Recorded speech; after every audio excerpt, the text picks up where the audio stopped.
Part of the healing, and with this we come to the end, we'll read this last bit over here, is when a person comes to the level of understanding that all of those different strategies that I have, they are frozen, what's called in a certain therapeutic modality called internal family systems, IFS.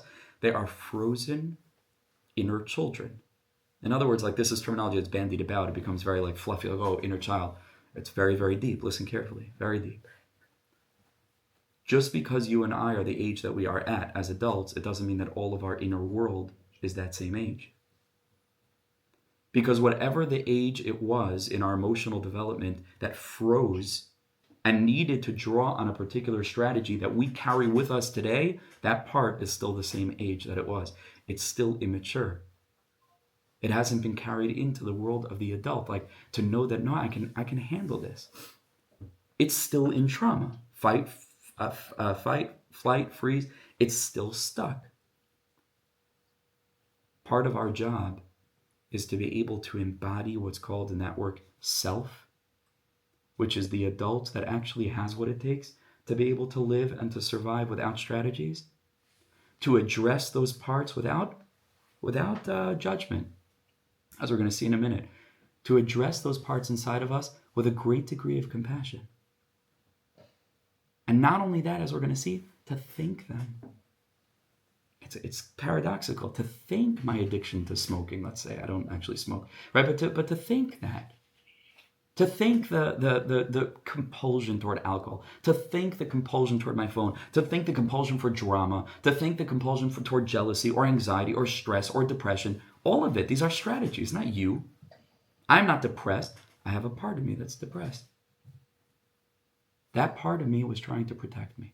It's paradoxical. It's crazy because it's rooting my life. It thought that that was the best thing it could come up with at the time to help me out. It thought it was giving me oxygen. It was giving me a hurricane. It was beautiful at the time, and now it's destroying me. Yes, sadness could be a productive strategy. It could be a protective strategy. If you're depressed, you won't get hurt. You'll stay wrapped up into yourself. It won't take risks. You won't move about too much. Don't attract attention to yourself. It's a protective strategy. In other words, that part of me was actually trying to help me. This is a totally different way of thinking. This is a totally different way of thinking about ourselves when we can identify those parts of us that we're trying to move away from, and instead of relating to them with spite and anger, we relate to them with love and compassion and gratitude, and reminding them there's an adult in the room now. You still think I'm 13. You still think I'm 5. I'm a fully grown adult. I'll be okay. You can go now. That work is extraordinarily powerful.